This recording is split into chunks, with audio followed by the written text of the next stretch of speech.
Hi friends, welcome to RS all rounder. இன்னைக்கு நம்மளோட YouTube சேனலில் ரொம்பவே சிம்பிளான மீல் மேக்கர் ரெசிபி தாங்க செய்ய போகிறோம். டேஸ்ட் வைஸ் ரொம்பவே சூப்பராக இருக்குங்க. இந்த ரெசிபியை ரொம்பவே குயிக்காக செஞ்சு முடிச்சிடலாம். இது செய்யறதுக்கு மேக்ஸிமம் 15 நிமிஷம் தாங்க ஆகும். பிகினர்ஸ் கூட இந்த ரெசிபியை தாராளமாக ட்ரை பண்ணலாம். நான்வெஜ் சாப்பிட முடியாத டைமில் கண்டிப்பாக இது மாதிரி ட்ரை பண்ணி பாருங்க. நான்வெஜ் சாப்பிட்ட ஒரு ஃபீல் இருக்கும். டேஸ்ட் அந்த அளவுக்கு சூப்பராக இருக்கும். இப்போ வாங்க இந்த ரெசிபி எப்படி செய்யலாம்னு சொல்லிட்டு வீடியோக்குள்ள போய் பார்க்கலாம். இந்த ரெசிபி பண்ணுறதுக்கு நான் இன்னைக்கு தேவையான அளவு மீல் மேக்கர் எடுத்துருக்கிறேங்க. நான் இன்னைக்கு சின்ன மீல் மேக்கர் தான் எடுத்திருக்கேன். இப்போ நம்ம மீல் மேக்கரை 2-3 டைம் நல்லா வாஷ் பண்ணி எடுத்துக்கலாம். மீல் மேக்கர் முங்குற அளவுக்கு தண்ணி ஆட் பண்ணிட்டு மீல் மேக்கர் நல்லா 2-3 டைம் வாஷ் பண்ணி எடுத்துக்கோங்க.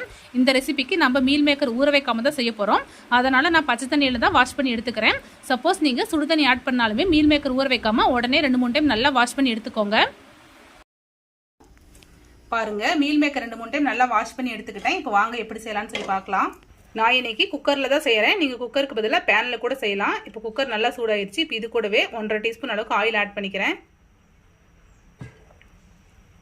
எண்ணெய் நல்லா சூடாயிருச்சு. இப்போ இது கூடவே கொஞ்சமாக சோம்பு ஆட் பண்ணியிருக்கேன், 2 கிராம்பு, கொஞ்சமாக ஜீரகம் ஆட் பண்ணிக்கோங்க.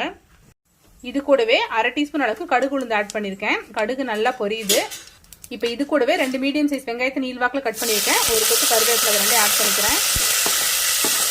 வெங்காயத்தை ஒரு 2 நிமிஷம் நல்லா வதக்கி எடுத்துக்கலாம். வெங்காயம் வதக்கிறதுக்காக கொஞ்சமாக உப்பு ஆட் பண்ணிக்கோங்க. வெங்காயத்தை நல்லா வதக்கிக்கலாம். வெங்காயம் நல்லா வதங்கிடுச்சு. இப்போ இது கூடவே ஒரு மீடியம் சைஸ் தக்காளியை பொடி பொடியாக கட் பண்ணியிருக்கேன். அதையும் இது கூடவே ஆட் பண்ணிக்கிறேன். வெங்காயம் தக்காளியும் 2 நிமிஷம் நல்லா வதக்கி எடுத்துக்கோங்க. வெங்காயம் தக்காளி இந்த அளவுக்கு வதங்கிடுச்சு. இப்போ இது கூடவே 1/2 டீஸ்பூன் இஞ்சி பூண்டு பேஸ்ட் ஆட் பண்ணிக்கிறேன். இஞ்சி பூண்டு பேஸ்ட் இருந்து ஆட் பண்ணிக்கோங்க. இல்லைன்னா இஞ்சியும் பூண்டையும் தட்டி கூட நம்ம இது கூட ஆட் பண்ணிக்கலாம். இப்போ அதோட ராஸ்மல் போகிற வரைக்கும் ஒரு 1 நிமிஷம் நல்லா வதக்கிக்கலாம். இது கூடவே கொஞ்சமாக பெருங்காயத்தூள் ஆட் பண்ணிக்கிறேன். ஸ்டவ் மீடியம் ஃப்ளேமில் வச்சுக்கிட்டு நம்ம வாஷ் பண்ணி எடுத்து வச்சுருக்கிற மீல் மேக்கர் இது கூட ஆட் பண்ணிக்கலாம். மீல் மேக்கர் நான் அன்றைக்கி ஊற வச்சுக்கல, அப்படியே தான் வாஷ் பண்ணி எடுத்து வச்சுருக்கிறேன். இப்போ மீல் மேக்கர் ஃபுல்லாக ஆட் பண்ணி வச்சு இப்போ நல்லா மிக்ஸ் பண்ணி விட்டுடலாம். தண்ணி எதுவும் ஆட் பண்ணிக்காமல் இந்த ஆயில் தக்காளி வெங்காயத்து கூடவே சேர்ந்து மீல் மேக்கர் ஒரு 5 நிமிஷம் நல்லா வதக்கிக்கோங்க. அடுப்பை மீடியம் ஃப்ளேமில் வச்சுக்கிட்டு இப்போ இந்த ஆயிலே மீல் மேக்கர் ஒரு 5 நிமிஷம் நல்லா வதங்கிடுச்சு. இப்போ இது கூடவே தேவையான மசாலா எல்லாம் ஆட் பண்ணிக்கலாம். இப்போ இது கூடவே 1 டீஸ்பூன் மல்லித்தூள் ஆட் பண்ணிக்கிறேன். 1/2 டீஸ்பூன் கறி மசாலா, 1/2 டீஸ்பூன் மிளகாய்த்தூள் ஆட் பண்ணிக்கிறேன். 1/4 டீஸ்பூன் சிக்கன் மசாலா, இது கூடவே 1 டீஸ்பூன் கரம் மசாலா ஆட் பண்ணிக்கிறேன். மசாலா எல்லாமே உங்களோட காரத்துக்கு ஏற்ப ஆட் பண்ணிக்கோங்க. இப்போ இது எல்லாத்தையும் நல்லா மிக்ஸ் பண்ணி விட்டுடலாம். அடுப்பு மீடியம் டு லோ ஃப்ளேமில் வச்சுக்கிட்டு நல்லா மிக்ஸ் பண்ணி விட்டுருங்க.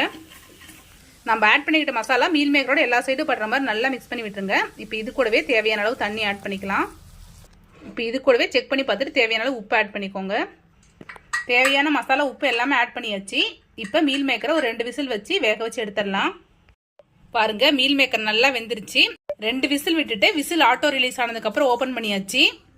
இப்போ வேக வச்சு எடுத்துக்கிட்ட மீல் மேக்கரை வேற ஒரு பாத்திரத்துக்கு நான் சேஞ்ச் பண்ணிக்கிறேன். நீங்கள் அதே பாத்திரத்திலே செய்கிற மாதிரி இருந்தால் கூட செய்யலாம். இப்போ இது கூடவே நான் கொஞ்சமாக உப்பு ஆட் பண்ணிக்கிறேன். இது கூடவே 1 டீஸ்பூன் மிளகுத்தூள் ஆட் பண்ணிக்கிறேன். இப்போ அடுப்பை மீடியம் ஃப்ளேமில் வச்சுக்கிட்டு இந்த தண்ணியை ஃபுல்லாக நம்ம ட்ரை பண்ணி எடுத்துக்கலாம். பாருங்க, தண்ணி நல்லா சுண்டி வந்துட்டு இருக்கு. இது ரொம்பவே சிம்பிளான ரெசிபி, சட்டுன்னு செஞ்சு முடிச்சிடலாங்க. டேஸ்ட் அல்டிமேட்டா இருக்கும். ரெசிபியை நம்ம சாதம் சப்பாத்தி எது கூட வேணாலும் சர்வ் பண்ணி சாப்பிடலாங்க. டேஸ்ட் ரொம்பவே அல்ட்டியா இருக்கும். ஸோ கண்டிப்பாக ட்ரை பண்ணி பாருங்க. ரொம்ப ரொம்ப சிம்பிளான ரெசிபி. இப்போ லாஸ்ட்டாக இது கூடவே கொஞ்சமாக கொத்தமல்லி இலை தூவிடலாம். நான்வெஜ் செஞ்சு சாப்பிட முடியாத டைமில் மீல் மேக்கரை இது மாதிரி ஃப்ரையாவோ கிரேவியாவோ செஞ்சு சாப்பிட்டு பாருங்க. நான்வெஜ் சாப்பிட்ட ஒரு ஃபீல் இருக்கும். டேஸ்ட் அந்த அளவுக்கு சூப்பராக இருக்கும். ஸோ கண்டிப்பாக ட்ரை பண்ணி பாருங்க. ட்ரை பண்ணி பார்த்துட்டு எப்படி இருக்குன்னு சொல்லிட்டு மறக்காம கமெண்ட்ல சொல்லுங்க. இது மாதிரி simple recipes and lunch box recipes videos நம்மளோட சேனலில் ரெகுலராக அப்லோட் பண்ணுவோம். இது மாதிரி வீடியோஸ் வேணும்னா நம்மளோட ஆர்எஸ் ஆல்ரவுண்டர் சேனல் மறக்காம சப்ஸ்கிரைப் பண்ணிக்கோங்க. இந்த வீடியோ உங்களுக்கு பிடிச்சிருந்தா லைக் பண்ணுங்க, கமெண்ட் பண்ணுங்க, மறக்காம உங்களோட ஃப்ரெண்ட்ஸ்க்கு ஷேர் பண்ணிக்கோங்க. தேங்க்யூ ஃப்ரெண்ட்ஸ், தேங்க்ஸ் ஃபார் வாட்சிங்.